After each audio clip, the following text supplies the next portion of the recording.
What is a lesson you only had to learn once? What's the story behind it? As a toddler, I wouldn't stop trying to lick electric plugs. My mom was so exhausted of preventing me from touching the plugs she just stopped doing it. I managed to lick a plug. Never ever tried it again. When I was around 10 years old, I licked a cable once to see what would happen. Worst idea ever. My tongue felt numb and I also felt some sort of burning sensation at the same time for at least 30 minutes. When I first started a job where I had real responsibility, I learned the importance of having written evidence. I was leading a project and needed approval for a $50,000 purchase, still above my pay grade at this time. The timing was tight and needed to give the okay within a few hours. I got a verbal "of course that is okay, hurry and finish it" from my boss. Well, it turns out my boss's boss did not like it, so my boss denied the fact he gave me the go-ahead. My company proceeded to drag their feet to pay the $50,000 bill and I got cursed at by the contracting company and my boss's boss because my boss threw me under the bus. I have since learned to get written approval for everything, even if it sets the project behind. I also learned most people in the professional world will do whatever they need to do to shift the blame. Okay, so you learned a lesson. The company who sold you the $50K is also partially responsible. They should have known better than just get a verbal and nothing in writing, especially a verbal from someone junior. No offense to you. I have learned similar lessons too in my business life, from both sides of the equation. When you're having a problem with a co-worker, whoever presents their story to management first almost always comes out on top. Which is such balls. Whoever shouts first is often the guilty one, but that's never how it's treated. Never lend anything to your older brother's friends. Case in point, I let him borrow my cool wood baseball bat. After waiting 3 months to get it back, I get it returned split in half. My older sister had a friend when I was a kid. They let her borrow my Spryo. Ripped us rage. Didn't get it back for months, and when we did, it came back without the case and so scratched up the system couldn't read it. I cried my eyes out and dad had to go and buy a new one. I don't think she was allowed to borrow anything again after that. Never get in a fight with an inanimate object. It will not get hurt, but you will. I've known too many people that kicked, punched something and broken themselves. Walls don't complain.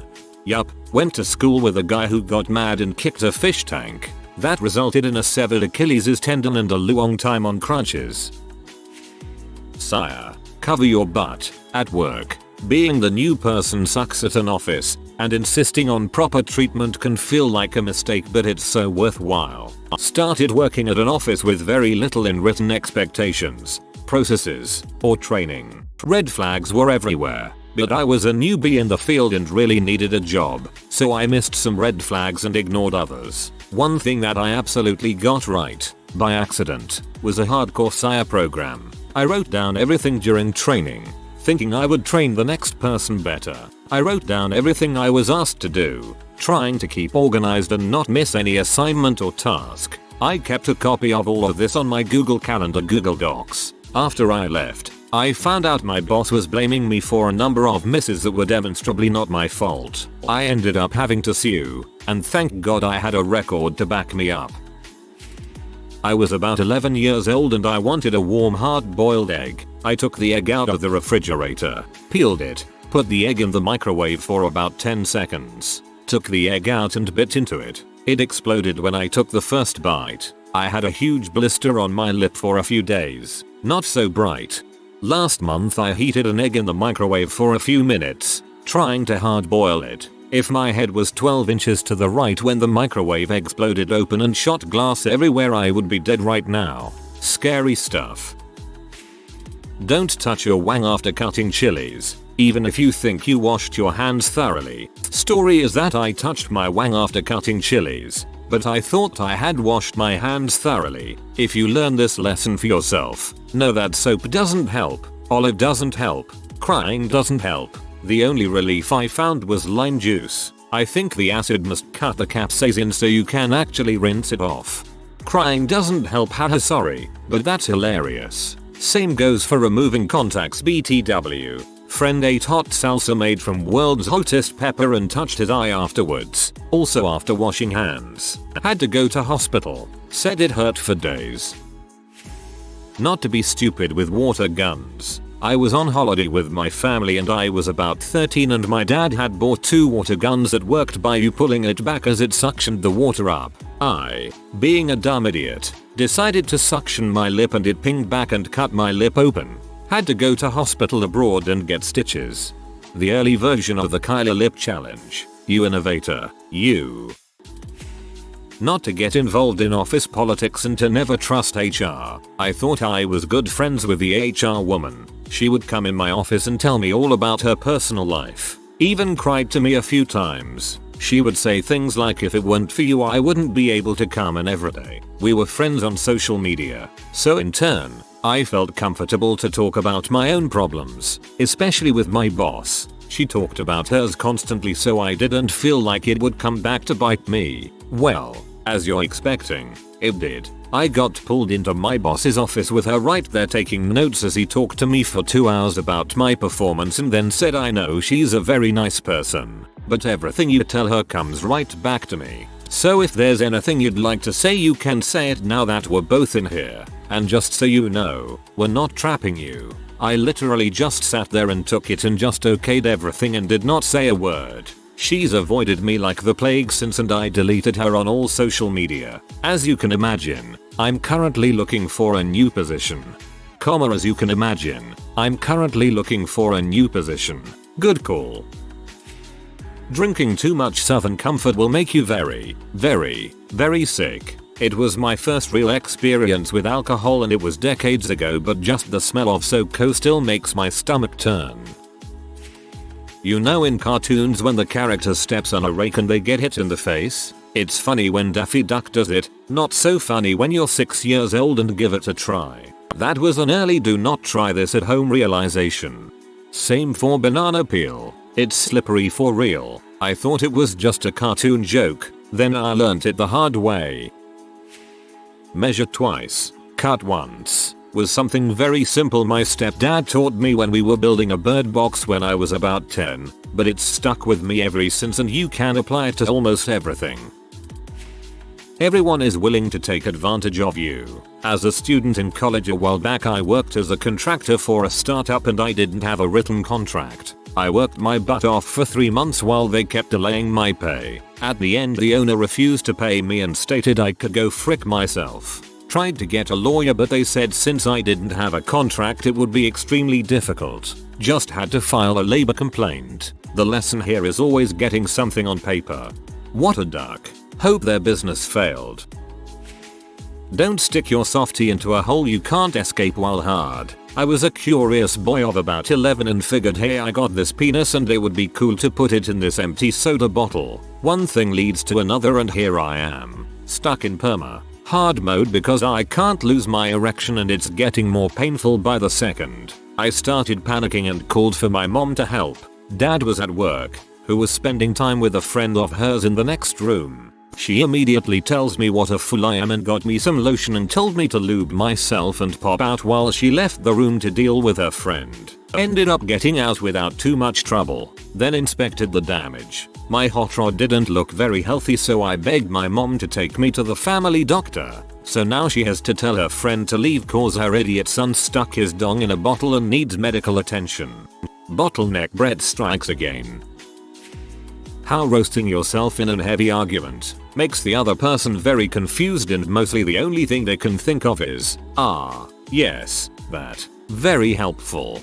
Self-deprecating humor is a great strategy in regular interactions and social situations to become more relatable and charismatic too. Don't overdo it, but if you show you can play a little about yourself it can exude self-confidence. Don't get things out of a toaster over with a paper towel. I nearly set my parents' kitchen on fire at 5 years old trying to make myself a Pop-Tart. I ran into my parents' bedroom early in the morning yelling fire fire fire. I mean, that's better than trying to get it out with a fork. Never pretend that your Doberman is a Muppet and fiddle with his lips, making him talk in falsetto. He grabbed my arm in his maw so fast I didn't even see it. He held it for a few seconds, looking at me as if to say, I hope I've made my feelings clear on this subject, and then released me and quietly trotted away. Didn't even leave a mark. but it did hurt and gave me something to think about. Never told my mother. She would have killed him. And we were buds. I was 5 years old. I'm 50 now, and I remember that lesson with clarity. That was a well socialized dog cause he gave you a warning. Lots of dogs won't. Don't drive tired, ever. Was 16. Was going up north to deer hunt and had to leave early in the morning. Stayed up way too late playing video games. Only got 2 or 3 hours of sleep. It was the end of November and cold outside. Got about halfway through the 2-hour drive and started to get drowsy. Cranked the music. Rolled every window all the way down. Didn't matter. Fell asleep doing 60 on a 2-lane rural Wisconsin highway going downhill. Woke up when my tires hit the left side rumble strip on the other side of the road. Had an SUV go by going the other way who was now on my right. Smashed through a mailbox, denting the hood and cracking the windshield. Cranked the wheel to avoid going into the ditch and slid to a halt on the shoulder facing the wrong way. I remember immediately starting to shake from adrenaline and a sort of cold tingle wash over me. SUV going the other way had stopped and the adults in the car had come running over. I'm still amazed because they weren't angry but super concerned about me even though they had 2 kids in the car with them. Called my dad and he drove the hour back the other way to figure crap out. I was too terrified in the moment to try driving and we had the mailbox owner to inform. Dad got there and said I couldn't have been a degree or 2 from flipping the car judging by the tire path through the gravel and since it was sloped downwards. Went and talked to and worked out how much to pay. The farmer I had destroyed the mailbox of. It was like $50 or something which at the time was a lot for me cause I was only working part-time on the weekends at a grocery store at the time. Ever since then, a decade ago, I have never even come close to driving tired like that again. That is probably easily the closest I've ever come to dying. If I had been just a couple seconds later and veering I would have smashed head on with the SUV at easily a combined 100 miles per hour and possibly killed 4 other people. I was in a Subaru Outback and they were in I think a Chevy Trailblazer. Only took once for me to realize how serious driving is. Also the fact that no amount of willpower can keep you awake and the state behind the wheel. Pull over and stop if you feel tired people. Don't be me. Not to cheat in relationships. I mean, I already knew to do it at a young age, but seeing how it utterly destroyed my mom really drove it into my brain. Yeah, my dad has cheated on my mom a few times. The worst was when I was 16. Seeing what she went through did a lot to me, but definitely confirmed that cheaters are awful. When I was a kid, we went to Chuck E. Cheese's a couple of times. Each time we left, my sister and I threw huge tantrums. The next time we went, our parents warned us that if we behaved that way again, we weren't coming back. Well, we did throw tantrums again, and we never went back. That was 1995. I learned that my parents weren't full of crap and consequences were real. Kudos to your parents. Keep your mouth shut when dealing with the police. Story. Got arrested over a bacon sandwich. Steamin'. Walking home with a couple of friends. We'd gotten into the habit of going back to my house at the end of the night and making monster bacon sandwiches. Instead of getting dodgy takeaway, walked past a parked police car at the exact moment I drunkenly, and thus loudly, proclaimed, I could murder a bacon sandwich. A police officer jumped out and confronted me. He thought I was obliquely calling him a pig. I hadn't even seen the police car there. We argued. My contention was that A. I wanted a bacon sandwich, and B. He couldn't arrest me even if I had called him a pig to his face. His contention was that he could arrest me, and he did. A night in the cells ensued. Got a police issue bacon sandwich in the morning though, so I won in the end. Don't drive with a vengeance. Someone cut you off, give them a thumbs up and drive on. Someone going slow as frick in front of you, wait until it's safe and legal to pass otherwise pull over and chill out for a minute. Driver cut me off and drove slow as frick with some brake checking in front of me. Decided to say frick it and pass using a turn lane going into a curve. He cut over a bit on front and forced me into oncoming traffic. Narrowly missed a head on. Let douchebags be douchebags. If you can't beat them, leave them be. Even better, if someone cuts you off, give them the thumbs down. It says I'm not mad, just disappointed. The URL for the sporting goods store dongs is dongssportinggoods.com. I think they now have dongs.com too, but they didn't used to. Life is kinda weird. You can do everything absolutely right and still end up unhappy. Still trying to figure this one out. It's a roll of the dice. Just keep rolling them. One will hit. Use a couple of forms of birth control always. I became a dad when I was at high school still, and I don't regret it or require a time machine, but I also don't recommend it for other 16-18-year-olds. Just don't use a couple of the same form of birth control. Effectiveness of condoms versus the number of condoms simultaneously used. 0, 1, high, 2, low. Don't stick your head in the BBQ to check the spark plug is firing with the gas on. I was 8. I wish I could say that was the only lesson I needed to learn firsthand related to fire safety. Never lend money. Got an inheritance years ago, whilst with my now ex-girlfriend. She had a big credit card bill from living by herself. I suggested I pay it, she pay me back in installments. Stops me spending it and saves her on interest. I then decided I want to do some traveling, encourage her to come interrailing with me. She doesn't want to, so I go for a month around Europe. She slowly stopped replying to texts. Had it out with her one day whilst in Lake Bled over text. She felt I'd abandoned her, etc. Basically we broke up there and then. Still agreed she'd pay me back once she got herself set up in new place. 5 years later and I've got nothing. She accused me of cheating whilst I was away. Changed phone. £4 I'll never get back. Don't make fun of people, especially when they might be in earshot. When I was 13 or so, I was in the dressing room of a mall store trying on clothes with my friends, and someone with a strong accent made an announcement over the store speakers. I started loudly making fun of the accent from inside my dressing room. When I came out, the young woman who had made the announcement was the dressing room attendant and had clearly been listening to me and was unsuccessfully holding back tears. My stomach plummeted, but I was 13 and dumb, and so I didn't say anything. Just put my head down and hurried out. I vowed to never make fun of the way someone talked again, and I think in that one moment I gained a ton of self-awareness. Also, it's been over 20 years and I still feel deeply guilty to think of that moment. If you hear someone speaking with an accent, that just means they probably know more languages than you. Don't trust your friend's friends no matter how close they are with each other. My friend's friend was giving me a ride home to my boyfriend at 3 AM after we all hung out, and it ended up with him trying to force me to give him a hug and go to his house. I didn't want to give him a hug or go to his house because I felt uncomfortable doing so, and that triggered him to get aggressive with me. I did absolutely nothing to make him think I would ever do anything with him. I have a boyfriend that I love very much, which was something he knew. He threw my phone out the window, took my glasses off my face, kicked me out of his car and left me in a city that was unfamiliar to me, but not before going all apeshit, smacking me around, keeping me locked in his car for over an hour, speeding past stop signs, yelling at me and cutting me out. Shittiest experience I've had this year. Frick that idiot. Can't even deny someone a hug without being afraid they might go crazy on me. This is a scary story and very true lesson. Never trust friends. No matter how nice HR is as a person, they have no problem screwing you over. I started a new position at my job where I was switched over from an hourly employee to a salary employee. This required me to go through a 90-day probation period.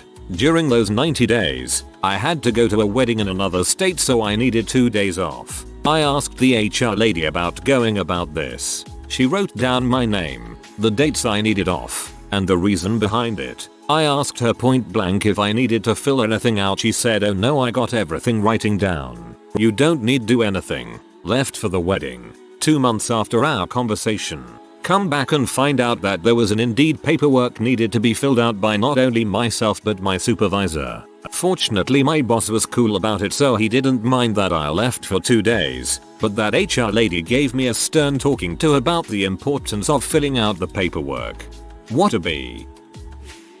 Don't be the dumb, loud one in class. We were checking an exam that had some technical mistakes, so for each one, my teacher would give a +1 on that. A lot of people failed, but these points were racking up. Now this girl, who is the said loud one, says loudly, "Alright, a little more and I'm going to pass." Then my no-nonsense professor just says, "Don't broadcast your incompetence." It was like a plate dropped and we were all quiet while he continued with the checking. That was in my first college and I just thought then that it was okay if she was a little on the cheerful side, but man, I guess you have to know your place. Especially if your professor is only second to the college dean in terms of superiority.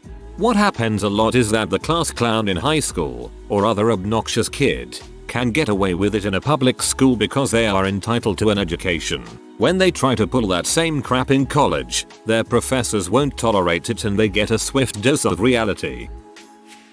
Always refuel the car well before it gets close to empty. My wife and I were driving home from a road trip with our baby. The car has a meter telling you how many more km you can drive before you hit E. With around 60 kilometers to go, we passed a crappy little gas station and I thought, nah, looks like a dump. We'll stop at the next one. But then nothing came and I got off the highway because I didn't want to run out of gas on the highway with my wife and kid in the car. I pulled into a parking lot at some diner just as the indicator went down to 0. My wife was freaking out and super pissed off and I was envisioning myself having to ask a trucker for a ride to the nearest gas station while I left my wife and baby alone at some dumpy truck stop diner. I went inside to ask one of the waiters where the next gas station was and luckily it was only a couple hundred yards away, so we were still able to drive there and refuel. But it was a bad situation and now once I get to about 150 I'm already looking for the next place to stop. I failed a few classes in high school and would never really think anything of it. I'd just retake the class if I needed to. When I was in my first semester of my first year of college, I failed yet another class. I then realized that I had to now pay hundreds of dollars to retake this class that I needed in order to graduate. Didn't make that mistake twice. Don't lend money to friends unless you're prepared to lose the money, the friend, or both. Got a good amount of money from my HS graduation. Friend of mine was in a bad situation, so I let him borrow an amount that was either $450 or $600. I don't recall exactly since it was 27 years ago. He said he'd pay me back in a month or so. 2 months later I asked him about it. Claimed he'd have it back to me in another few weeks. Few weeks go by and nothing. I went to his house. He agreed to let me take part of his drum set as collateral. I was also a drummer, and I worked in a music store. The value was equal to what he owed me. It was about 2 weeks later that he bought his drums back from me. We've patched things up more or less in the last 5 years, but I had no contact with him for about 20 years. Sock feet and wooden stairs can kill you. I lived in a 2-story apartment that had a beautiful wooden staircase. I was in stocking feet about to go downstairs to work out in my kitchen. I stepped off the landing onto the first step. My feet flew up out from under me. I reached behind me for the railing and grabbed on for dear life. I was airborne for a slow motion minute, knowing that if I let go I'd sail down to the cement floor at the bottom and most likely die or be seriously maimed. Feet finally were overcome by gravity. My shoulder was sore for a day or two and I was pretty dang happy about it. Swimming, or more like staying afloat whilst simultaneously reaching land. When I was 4, my dad threw me into the deep end of our local family-friendly pool. Best believe I learned crap right there and then and swam my little heart out all the way back to my dad. Except for the toddlers that drowned when they got thrown in. If you have a cold, do not go scuba diving. No, blowing your nose isn't enough. Your sinuses can still be clogged and can't equalize when you go down. I found this out the hard way when one of my sinuses ruptured, was misdiagnosed as being just irritation, and then got horribly infected. The antibiotics were not fun. It was like pooping a brick factory. Never let a girl I'm not in a serious relationship with borrow my car. Cock came back with a big scratch and she denied everything. I mean, it's not just girls, it goes for anyone that you loan your car out to. I absolutely hate to admit it, but there was this time I was driving in the passing lane for no reason and a guy overtook me on the right and brake checked me. He was a total C4 doing a dangerous thing, but I learned my lesson and always returned to the right after overtaking or no reason to be at the left. The misunderstanding here is the fast lane. It is not the fast lane. It is the passing lane. It turns into a fast lane during moderate to heavy traffic because you will always be passing people if you are going faster in those conditions. Don't forget to wash your hands before going to the bathroom if you just cut up a 10-pound bag of jalapenos. I did just that, and holy crap, it's never burned so bad down there. If you are new to the channel, you can subscribe. I publish new videos every day. Until then, check another video.